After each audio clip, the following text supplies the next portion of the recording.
These piles of rubble are the remains of a 2-year-long nightmare that started with a Maine State Housing Authority Fix Me loan. I had a garage built to the... Patty Burgoyne got the loan in 1997 to build this garage. Looks pretty good, doesn't it? But there was one small problem.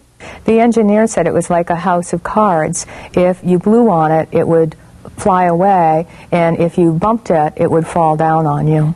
And so Burgoyne found her builder, James Banks, through the Kennebec Valley Community Action Program, KVCAP, one of 11 local agencies contracted by the Maine State Housing Authority to manage Fix Me projects. He did the wiring on my building, and he's not a licensed electrician, and therefore that's illegal. When I raised that with the builder and with the Fix Me program, they said, oh, don't worry about it, it's gray area. But it was not a gray area. And last November, Banks was convicted of a Class E crime, unlicensed electrical installation. On this one here, you can see a couple of things. One, you'll see more moisture backing up under the wall. Meanwhile, Patty's garage had lots of other problems too, which finally led the Gardner code enforcement officer to condemn it. I think there was a potential for collapse there. And I was so angry that they would risk my kids' lives. But what made Patty even madder was the way she was treated when she tried to get help from KVCAP, whom she had paid more than $1,100 to manage the project.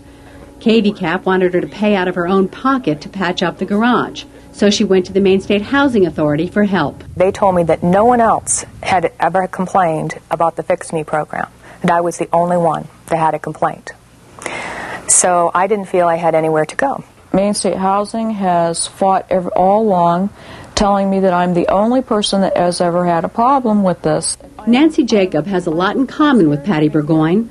She says her $15,000 Fix Me project needs $51,000 in repairs and turned her home into a danger zone with numerous code violations. This is the beam right here that they cut out that's weak in the structure. You wouldn't want to be downstairs when somebody does this upstairs, but I'm scared living here. I don't have any place to go, and I feel threatened that I'm going to be evicted. Jacob also met her builders, Kurt Lambert and Adam Libby, through KVCAP.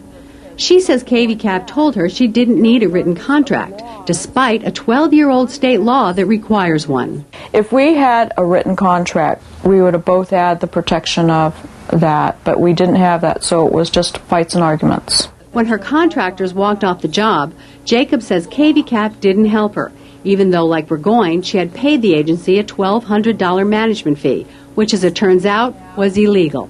In March, the U.S. Department of Housing and Urban Development told Governor Angus King that the Fix Me program is violating federal funding regulations and slapped the Maine State Housing Authority with 9 serious citations. For one thing, HUD ordered the Housing Authority to immediately stop passing off cap management fees on borrowers and to refund more than $2 million in those fees to homeowners like Burgoyne and Jacob. With Authority Director David Lockery is disputing the findings. However, we agreed with HUD that it wasn't working the way it was set up, and so we made a change going forward because we feel we can do a better job of keeping track of it and making sure it gets done right if we're the ones providing the money.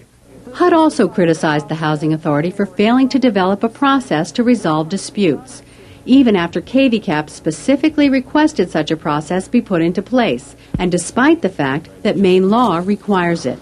Do you have a series of steps they can and should take if they run into these problems? Oh, sure. I mean, the first thing they should do is contact the CAP agency that they were working with. But that's the very process that hasn't worked for Burgoyne, Jacob, and other Fix Me recipients who've had disputes. Peter Duncombe of KVCAP says his agency will stand up for its clients and urges them not to pay for a lousy job. But does that have any legal standing, any clout, that recommendation? The contract is still between the borrower and the contractor, and we're not involved in that contract. Burgoyne had no luck resolving her dispute until she accidentally discovered that Fix Me was funded by HUD, and she contacted HUD's regional office. It wasn't on the Maine State Housing Authority website that the money came from HUD. Nor was it anywhere else in the Fix Me literature, as HUD says it should be in the March report. Why is HUD not there anywhere? Well, you've said, I think it's not a conscious decision, really. and it might well be a good place to put some. That's an interesting suggestion. Nobody's made that suggestion to me before. Patty Burgoyne has finally gotten the Housing Authority to pay to have her garage rebuilt.